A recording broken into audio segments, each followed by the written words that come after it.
Hello students, आज हम लोग देखेंगे 5A का प्रश्न नंबर दूसरा का पहला, दूसरा, तीसरा, चौथा, 4 प्रश्न आज हम लोग करने वाले हैं। इसके बाद बाकी का अगले बार होगा, ठीक है। चलिए तो पहले इसको पढ़ लेते हैं। बोला है निम्नलिखित में से कौन कौन समांतर श्रेणी में है। आपको चेक करना है कौन कौन समांतर श्रेणी में है। दूसरा चीज़, यदि कोई समांतर श्रेणी में है तो इसका सार्वंतर ज्ञात कीजिए और इसके 3 और पद लिखिए। मतलब इसको 3 पॉइंट बढ़ाना भी है। मतलब ये 4 लिखा है ना, तो 3 और बढ़ा के 7 ठो करना है, ठीक है ना। चलिए देखते हैं। सबसे पहले हम लोग क्या चेक करेंगे, ये समांतर श्रेणी में है कि नहीं है। तो चेक करते हैं। इसके लिए क्या करना पड़ता है, आपको निकालना पड़ता है D1 का एक फार्मूला होता है क्या, A2 माइनस A1, ठीक है। ये फार्मूला होता है। ये A2 क्या है, देखिए इसको A1 बोलते हैं, ये A2 है, ये A3, ये A4 है, ठीक। चलिए तो लिखते हैं इसको। A2 की जगह पे क्या रहेगा 4, A1 की जगह पे क्या रहेगा 2, घटा दीजिए कितना आ जाएगा 2, यानी 2 आ गया, ठीक। इसी तरह से जैसे D1 निकाले हैं, इसी तरह से D2 निकालिए, ठीक है। D2 कैसे निकलेगा, इसका भी फार्मूला होता है। जो ये है उसी का एक बढ़ा के लिख दीजिए। जैसे देखिए यहाँ पे D2 है ना, इसको एक बढ़ा के फिर एक कम करके लिख दीजिए। ये हो गया D2 का फार्मूला। अब D2 कैसे निकलेगा, देखिए A3 का मान क्या है बताइए 8 लिख दीजिए। A2 का मान कितना है 4 लिख दीजिए। अब घटा दीजिए कितना आएगा 4 आ गया। अच्छा एक बात और, D3 भी निकाल लीजिए। लेकिन ध्यान दीजिए, अगर यही दोनों बराबर नहीं है, जैसे D1 आ गया 2, D2 आ गया 4, तो यही बराबर नहीं है तो अगला निकालने की ज़रूरत नहीं है, ठीक है ना। लेकिन निकाल लेते हैं, ठीक है। चलिए D3, क्योंकि अगले क्वेश्चन में आपको ये समझ में आएगा। D3 निकालने के लिए क्या लिखेंगे, एक 3 है ना, यहाँ पे 4 कर लीजिए और ये 3, ठीक। अब इसको क्या करेंगे, लिख करके घटा देंगे।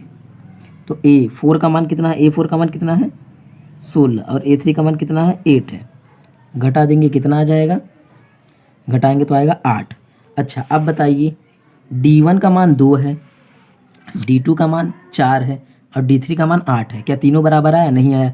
इसका मतलब है कि ये समांतर श्रेणी में नहीं है। लिखेंगे ऐसे, लिखेंगे चूंकि D1 बराबर नहीं है किसके, D2 के, और तीसरा वाला भी नहीं है D3।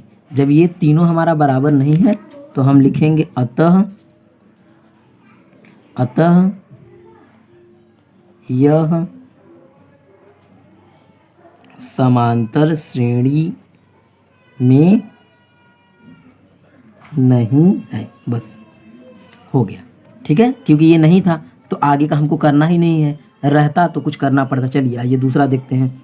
अब इसको हमको हल करना है। ये कैसे हल होगा, तो ऐसे ही इसमें भी निकालिए D1। सबसे पहले D1 बराबर, D1 का क्या फार्मूला होता है, A2 माइनस A1। A2 क्या है -6 है, A1 क्या है -10। तो ये -6 माइनस माइनस क्या हो जाएगा +10, प्लस और माइनस घट जाएगा, कितना आ जाएगा 4, ठीक है। ये आ गया 4, हमारा D1 आ गया। अब D2 निकालिए। D2 बराबर क्या होगा, A3 माइनस A2। A3 क्या है, A3 कितना है हमारा -2 है, माइनस A2 कितना है -6, ठीक है। -6 है A2, ठीक है। -6 लिख दीजिए। चलिए ये -2 वैसे ही रहेगा, माइनस माइनस क्या हो जाएगा +6। अच्छा इनको करेंगे तो क्या आ जाएगा, ये 4 आ जाएगा। देखिए D1 का भी मान 4 आ गया और D2 का भी मान 4 आ गया, ठीक है। अब अगला वाला करते हैं, क्या D3 निकालना है हमको, ठीक है। चलिए तो D3 हम यहीं बगल में निकालते हैं। यहाँ पे D3 बराबर, D3 क्या होगा, D3 का फार्मूला होता है A4 A3, ठीक है। चलिए A4 क्या है, A4 क्या है देखिए 2 है, क्या 2। A3 क्या है -2, माइनस माइनस क्या हो जाएगा प्लस, जोड़ देंगे कितना आ जाएगा 4। अच्छा अब देखिए यहाँ पे आप देखेंगे कि आपका D1 D2 D3 सब 4 आया है क्या, सभी 4 आ गया। इसका मतलब ये समांतर श्रेणी में है। तो लिखेंगे चूँकि D1 बराबर D2 बराबर D3, लिखेंगे अतः यह समांतर श्रेणी में है। ठीक, ये समांतर श्रेणी में है। अच्छा, जब समांतर श्रेणी में रहेगा तो हमको क्या क्या निकालना होगा? सारवंतर निकालना होगा, और 3 पद भी इसके आगे के 3 पद लिखेंगे। सारवंतर, सारवंतर डी को ही बोलते हैं। D1 D2 जो हमने निकाला सीधा लिख देंगे 4। क्यों? क्योंकि सबका अंतर कितना आ रहा था? 4 आ रहा था ना घटाने पे, तो वही हो जाता है सारवंतर। अब हमको क्या करना है? इसके 3 और पद लिखने हैं। ठीक है, मतलब कौन सा पद लिखना है? देखिए इसमें कितना पद दिया हुआ है, आप देखेंगे कि इसमें कितने पद दिए हुए हैं। तो 1 2 3 4 पद है। आपको 5वां 6वां और 7वां लिखना है। ठीक है, तो इसी को बढ़ाएंगे। कैसे बढ़ाएंगे? देखिए ध्यान से समझिए। लिखेंगे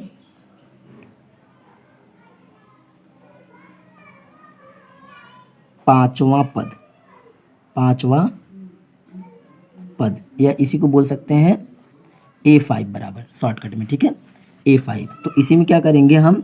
जो उसका लास्ट वाला पद है, लास्ट वाला पद कितना है देख लेते हैं। देखिए लास्ट में क्या है? 2 है क्या? बस इसी में आपको यही जोड़ना है। क्या जोड़ना है? यानी कि जो लास्ट में 2 लिखा है, ये 2, इसी में 4 जोड़ दीजिए। सारवंतर कितना आ जाएगा? 6। ठीक है, उसके आगे क्या आएगा? 6।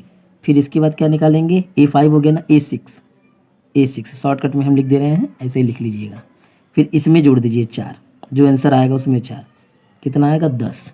और A7 कितना आएगा? 10 में 4 जोड़ दीजिए, कितना आ जाएगा? 14। ये आपके अगले 3 पद हो गए, 6 10 14। ठीक है, जो सारवंतर आता है उसी को जोड़ते जाते हैं, तो अगला वाला पद हमारा निकलता चला जाता है। ठीक, अगला वाला देखते हैं इसी तरह से। अगला वाला जो हमारा प्रश्न है करणी वाला प्रश्न है। ये बहुत अच्छा प्रश्न है, इसको समझिएगा। करणी वाले प्रश्न में बच्चे फंसते हैं। इस प्रश्न को हम लोग सीखेंगे। तीसरा प्रश्न, चलिए देखते हैं।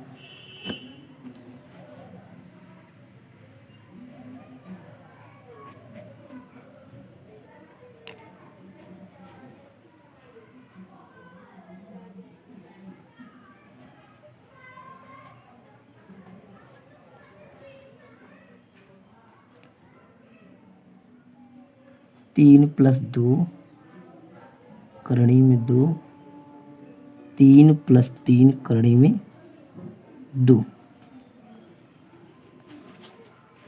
चलिए अब इसको हल करते हैं। सबसे पहले लिखेंगे वही D1 बराबर, D1 क्या होगा? A2 - A1। इसके आगे का प्रश्न हम लोग अगली वीडियो में देखेंगे। ये करणी वाला जो क्वेश्चन है, ठीक है, अगली वीडियो में, नहीं तो वीडियो बहुत लंबा हो जाएगा। ठीक, चलिए धन्यवाद।